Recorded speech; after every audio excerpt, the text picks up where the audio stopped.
aprender inglês de uma vez por todas? Gente, chegou a sua hora comigo. Porque eu sou uma nativa que fala inglês, mas também eu falo português. Então eu consigo ajudar pessoas a tirarem essas dúvidas que vocês vão ter. So you guys go back a long ways. Does that make it easier or harder once you're on set, looking at yourselves, looking at each other in these costumes that in any other circumstance could be deemed insane? Does it make it easier to get through these kind of absurd circumstances, to have each other's back? I don't even think you said anything when I came in the suit. Like, you're not like, oh, like, you're in that suit. Oh, I didn't? You didn't say anything. I was just like, what's up? You're just like, what's up? Just playing it cool. Just another day. Oh, it's Rob. I don't know why I did that. I'm so sorry. You didn't say anything about my suit. I know. What are you going to say? Like, She didn't want to make you feel self-conscious. She was being a kind friend. And I think, because it's kind of easy to just have that be the only thing in the conversation. Be like, oh, so is it uncomfortable? Like, Can I touch your ears?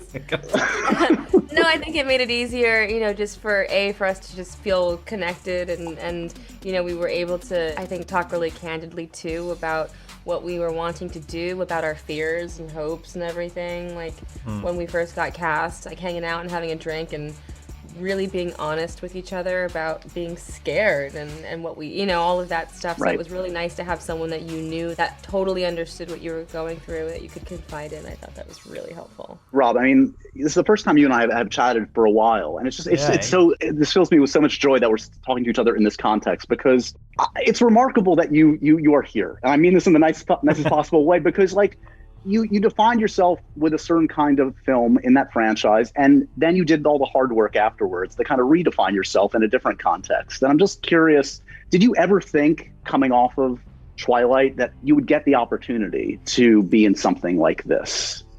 I mean, I'm always stunned by any opportunity. I mean, it's kind of like, I guess you can kind of look at a career in acting in like two ways. You can think like, oh, one thing worked, and so the safe bet seems like you should continue doing the same thing. And in some ways that does kind of work. I just always felt like that was the dangerous. I mean, I just seen too many people do that, and then it just gets old. And so I thought the safe bet to me would be to just kind of swing wildly around in random directions. Do some Cronenberg, do some, yeah. And it's also like, it's just way more fun doing that. Yeah. And then you just kind of, you just get really lucky. I mean, it's kind of, it's like, I was talking to somebody about like career plans the other day. I'm like, I don't know, pray. Right. That's the best advice. Right. Just really pray and just keep, I don't know, just keep trying to do stuff and be like, and also then keep your enthusiasm. Even in this, like, because there's so much pressure on the character, like, if it wasn't such an enjoyable experience, it could have been, really, really, really difficult. But it was just like just such a pleasure as well. I mean, and seeing the movie afterwards, I mean, this is like winning the lottery. I mean, it's crazy. Like, I've literally won the lottery like 5 times.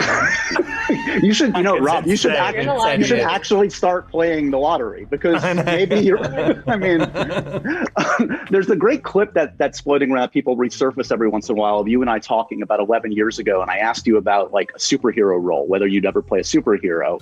And you say you had one in mind, and then you stopped talking. You didn't want to say what it was. And then you talked about how like you were worried the fanboys would tear you apart if you ever did a superhero role.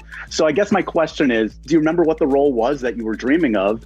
And were you surprised and happy when they didn't tear you apart? And everybody seemed to be like, yeah, Rob should be Batman when it was announced. I mean, it wasn't as 100% as that. That's not what the internet is like. There weren't riots in the streets. I've seen. It was less. It was less aggressive than when I got cast in Twilight. Yeah. Like, which is strange because no one even knew who I was. That was literally just off one photo. Who's this guy? They're like, absolutely not. That was way more painful. But on this, I was quite surprised that there was a kind of weirdly positive reaction. I think it's because it was so left field as well. No, it's because you're a good actor. He did the work. He proved himself. Yeah. We like you. And do you remember what superhero role you were dreaming about back then? I'm trying to remember what I was thinking about. I mean, I can't tell whether it's better or worse to say if it was Batman. Just go with it. It's a good narrative. I've been dreaming of it all my life. I mean, I think sometimes I was just like the words start coming out of my mouth, and I'm not entirely sure if they're really connected to anything. Can we talk about music for a second? Giacchino's score in this is just like out of this world. I'm obsessed with it. You guys also share a passion for music. Obviously, I know that. As I recall, Giacchino's score was like at least partially complete. He had the theme when you were shooting. So was that playing like when you're walking in the room, when you guys are interacting? Did you use that to help get in the mood? No, the first thing they ever released, the first teaser in the suit, when it's just like walking towards the camera in the red light, that morning Matt had been given the first version of the theme, and so he was playing it then, and like even though it just looks like you're kind of just walking towards the camera, listening to that song and kind of wearing the suit, that was one of the first times I ever wore the suit. I mean, it really did something to me. There's something like forlorn about the whole thing. There's a forlorn hope. It's kind of like, instead of having the kind of someone on a horse holding the flag, it's like the kind of battered, like burnt flag, like afterwards. That's kind of, and I feel like it's interesting to start a new version of Batman when he's kind of broken. He's sort of broken at the beginning. Like it's not like, and you're trying to build yourself up. And I thought that bit of score was probably more descriptive, more evocative than almost anything you could have got your hands on. Zoe, I'm curious. I know you've been working on music in your other part of your life. Did this experience inform that one at all? Are there any Rob Pattinson Batman-inspired songs on the forthcoming album? How weird would it be if I said yes? Like, that's what I'm hoping for. I'm just like, yeah. There's a song called there's a song called My Man, My Bat. You know, there's a song called Rob. There's a song called Rob. There's a song called Rob. The album is called Rob. No, so that's a no. No, sorry, no. The short answer. No, so emphatic. I'm sorry. I'll write a song about you. That awkward. Yes. Rob expects every co-star to write a ballad about him. That's just part of the deal. Rob, has your Tenet collaborator Chris Nolan seen this, and is that mortifying or exciting to think that he would see this film and what he would think of it? Oh God, I don't know actually. I don't think so. I don't know. I think I would like to think he hasn't seen it because otherwise, I would imagine. So let's go with no. He went on Reddit and found like a pirated copy. Yeah. Who in your lives are you excited to share this with? Like share the finished product with? Is there a family or a friend that you're going to kind of live vicariously through this experience for? Really, all of them. I've never had a film where I'm proud and excited for my friends to come. I'm usually quite, embarrassed for people to see me, in a film. And this one, I'm like, everyone come see it, come to the premiere, come check it out. I think and people want to come. People want to come because it's like, it's not like, what's this weird movie that like, you did gonna be? It's a cultural experience. Send me a link. Yeah, exactly.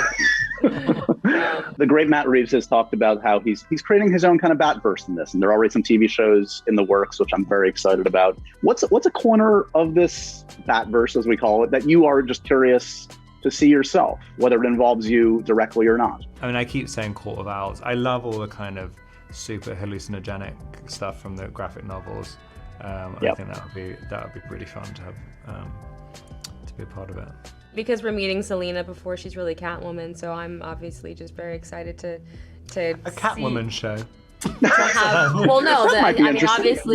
Obviously the next movie is going to be called The Catwoman. Yeah, no, that's the no-brainer. Yeah, we all know that. Maybe a cameo by Rob. We'll see. Yeah, maybe. We'll see. Wow, non-committal.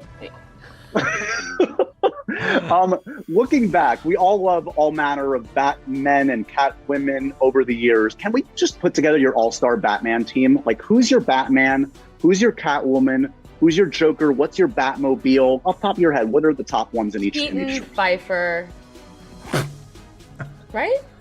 Well, okay, Rob, but also Keaton. But Rob. About to say. I'm sorry. I know it's Rob. Wow, but the friendship ends today. Yeah. Previous to Rob, it's Keaton. Now that Rob has arrived, it's Rob. I think Pfeiffer is my favorite. I think this is my favorite Batmobile in this film. Joker? You have a favorite Joker? Oh, Heath. Heath. One of the greatest performances of all time. Hands down. 1000%.